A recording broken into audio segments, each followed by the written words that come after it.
Tá com dúvida em relação às funções da linguagem? Como avaliar quando tem função emotiva, poética, predominante no texto?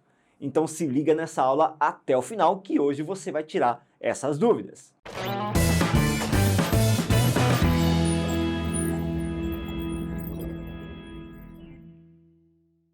Fala, gente linda, beleza? Aqui é o Ricardo, o Japa da redação, de novo atendendo a uma demanda que vocês têm pedido bastante pra gente em relação à teoria redacional e à teoria textual, ou seja, aspectos que estão intimamente ligados à produção textual, claro, mas que não se referem exclusivamente à produção de texto. E hoje nós vamos falar aqui das funções da linguagem. E eu peço uma gentileza para vocês. Se por acaso vocês não assistiram a aula anterior, justamente que falava sobre os elementos da comunicação, eu sugiro que vocês voltem lá nessa aula, assistam primeiramente essa aula para depois acompanhar esta aqui, porque afinal de contas, funções da linguagem depende muito da sua compreensão também sobre os elementos da comunicação.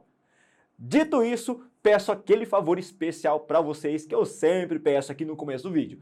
Não curtiu ainda? Vai lá, clica no joinha, curta bastante esse vídeo, compartilhe muito esse conteúdo e se você, claro, não é inscrito no nosso canal, se inscreva, ative o sininho de notificações para que você possa receber sempre as notificações dos vídeos mais recentes publicados aqui no nosso canal e não perder nada. Lembrando que sempre são 2 vídeos por semana. Agora sim a gente pode ir para o nosso conteúdo. Vamos lembrar brevemente quais são os nossos elementos da comunicação que a gente viu na aula anterior? Lembra? Quem emite um discurso, o emissor, quem recebe o discurso, o receptor, a mensagem propriamente que eu envio de uma pessoa para outra, do emissor para o receptor, o canal que essa mensagem atravessa, o código que nós utilizamos para efetivar esse processo de comunicação e, por último, o contexto, a situação de comunicação, beleza? Vale lembrar que essas funções de linguagem todas são baseadas justamente nesses elementos da comunicação. E aí vem uma pergunta que pode ser naturalmente reesclarecida nesse momento.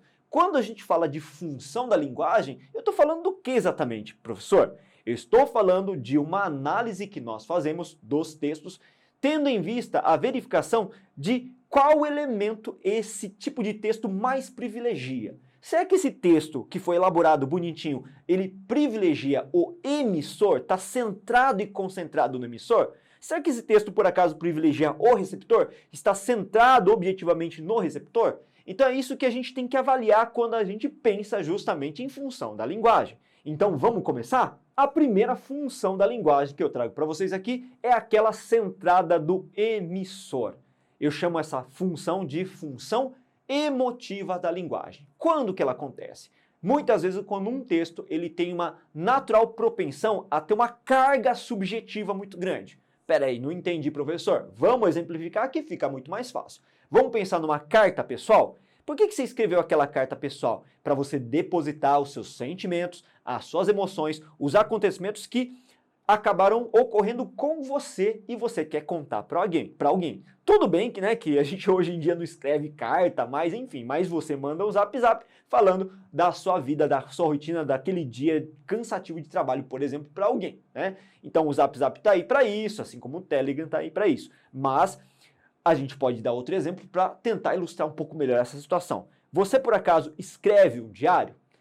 Já escreveu o diário? Se você não escreve agora, tô mais velho para isso, nem preciso disso, professor. Mas com certeza você já teve aí uma tentação de escrever o diário quando você era mais jovem, adolescente, né? Um mundo cheio de frustrações, de decepções. Eu quero escrever, registrar em algum lugar. Bom, você registrou esse diário.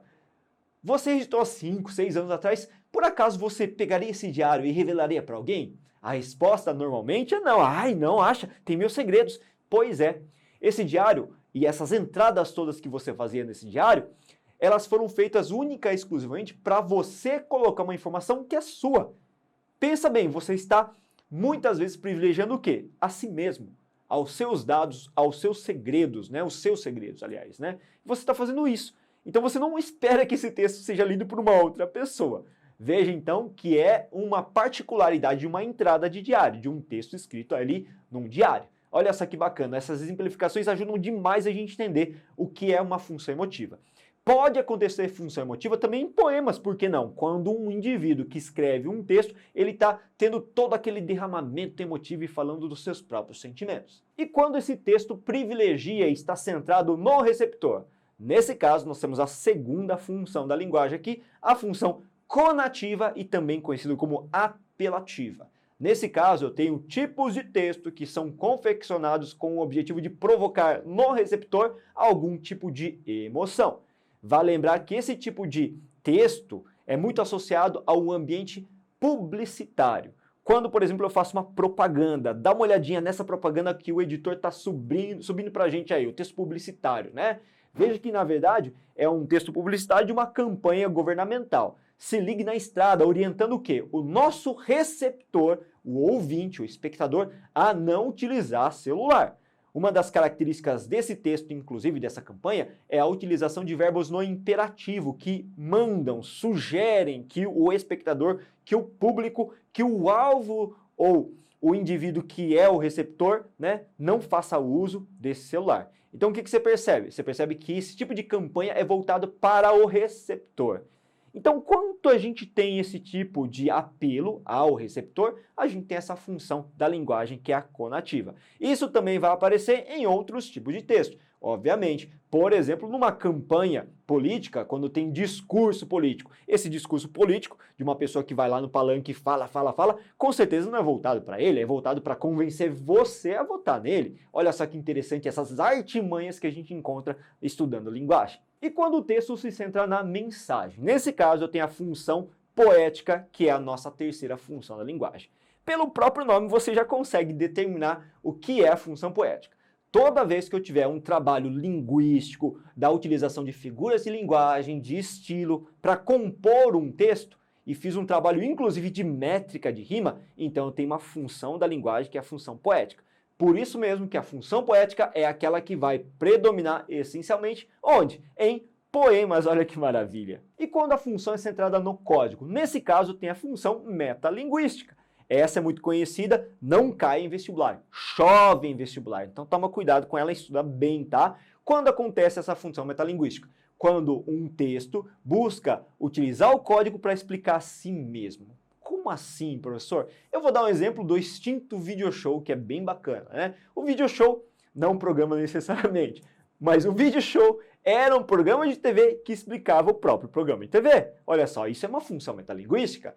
Imagina o dicionário. O dicionário nada mais é do que um livro composto de palavras que se explicam. Veja, então, que é a função metalinguística. Quando o texto foca no canal de comunicação, nesse caso tem a função fática da linguagem.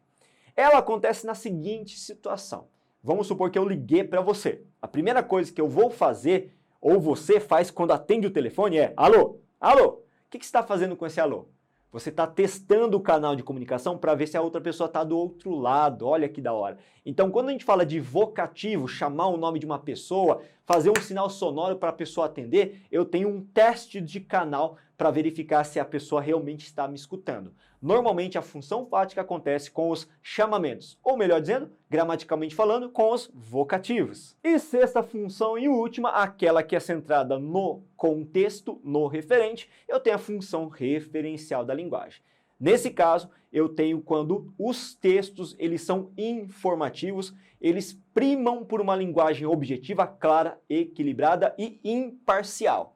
Ou seja, jornais, gente, notícias, reportagens, essas informações todas que têm que ser muito claras e objetivas para todo mundo, porque eu tenho que passar uma mensagem equilibrada. Calma, calma, calma, não vão embora ainda, porque eu sei que o conteúdo teórico já acabou, mas eu quero fazer alguns exercícios para afirmar bem essa teoria. Só que antes de entrar no mérito desse tipo de conteúdo que a gente vai trabalhar agora, exercícios, eu quero convidar vocês para conhecer a nossa plataforma. Quer conhecer um pouquinho da Corrija-me, nosso trabalho de correção? Então acesse pelo link que está na descrição a nossa plataforma. Com certeza você não vai se arrepender. Nós possuímos diversos temas de redação e ultrapassamos, olha que bacana, no momento que vos falo, ultrapassamos 1000 temas disponíveis nas mais diversas bancas de correção. Não custa nada, se inscreva gratuitamente pelo link que está na descrição e com certeza você vai escolher um plano bem bacana que vai te ajudar a melhorar cada vez mais na prática da escrita. Agora sim, depois desse merchanzinho bacana, sobe para mim, editor, o primeiro exercício. Bom, gente linda, agora vocês podem utilizar o recurso que vocês têm à disposição. Pode dar uma pausa aí nesse vídeo, tirar um print se você quiser desse exercício, ok? Vamos acompanhar a leitura rápida, então, desse texto do Dom Casmurro Machado de Assis, o primeiro capítulo dessa maravilhosa obra. Não consultes dicionários. Casmurro não está aqui no sentido que lhes dão, mas no que lhe pôs o vulgo do homem calado e metido consigo. Dom vem por ironia, para atribuir-lhe fumos de fidalgo, tudo por estar cochilando. Também não achei melhor título para a minha narração. Se não tiver outro daqui até o fim do livro, vai este mesmo. O meu poeta do trem ficará sabendo que não lhe guardo rancor e com pequeno esforço, sendo o título seu, poderá cuidar que a obra é sua. Há livros que apenas terão isso dos seus autores, alguns nem tanto. O que vocês perceberam aí nesse textinho? Vocês perceberam que é o momento inicial em que o personagem Bento Santiago, narrando a história dele em primeira pessoa, ele tenta explicar para você, leitor, o que ele está fazendo com o título, né? Aliás, a seleção do título. Ele está explicando para você, por meio da literatura, o título dele. Qual função de linguagem predomina nesse texto? Se por acaso você marcou a alternativa C, acertou. Função metalinguística. Ah, mas por quê? Porque por meio da literatura eu explico o meu próprio título. Eu estou fazendo uma relação imediata à minha própria narrativa. Olha que da hora essa questão, portanto. Gostou desse exercício? Esse tipo de atividade é típico do que cai em alguns exames vestibulares. Claro que eu tentei simplificar ao máximo aqui o enunciado para ficar mais rápido a gente fazer, mas eu ainda tenho mais dois para você. Editor, sobe o segundo exercício pra gente. Olha que bonitinho esse texto do Mário Quintana, um dos meus favoritos, inclusive, tá? Das utopias. Se as coisas são inatingíveis, ora, não é motivo para não querê-las. Que tristes os caminhos se não for a presença distante das estrelas. Com certeza você vai pegar esse texto e colocar no seu status, porque ele fala de sonhos, né, de sonhos inatingíveis, e não importa se eles de fato são inatingíveis, o que importa é sonhar com eles, porque isso torna a vida mais maravilhosa das utopias. Veja que ele está perguntando qual a função predominante nesse texto. Se você bater o olho nesse texto e olhou formalmente a composição dele, vai perceber que são versos decassílabos, que têm rimas inclusive alternadas. Veja que houve todo um trabalho de elaboração textual desse poema. Gente, se houve um trabalho de elaboração textual nesse poema, então só pode ser função poética da linguagem, letra E, pensou direito. Olha só que da hora, essa questão aqui é muito similar, uma adaptação ao que caiu no Enem, gente, há um tempo atrás. Olha essa figura, olha essa imagem. Veja que é uma imagem que ilustra uma mão pintando outra mão. Veja que é uma imagem que faz alusão a uma pintura feita por outra pintura. Então, nesse caso, ciclicamente, a gente tem uma ideia do quê? Um código que se autoexplica, que explica a si mesmo. Então, nesse caso, letra A, metalinguagem novamente. E aí? De 3 questões, quantas vocês acertaram? Deixa nos comentários se você achou difícil, fácil, tranquilo. E se por acaso você gostou dessa aula, seu like, seu compartilhamento, assim como os comentários fazem muita diferença pra gente que tá crescendo aos pouquinhos, né? Investindo um pouquinho e crescendo um pouquinho, mas com consistência, porque a gente sabe que você gosta bastante da nossa aula. Valeu, gente linda, muito obrigado, bons estudos e até a próxima aula.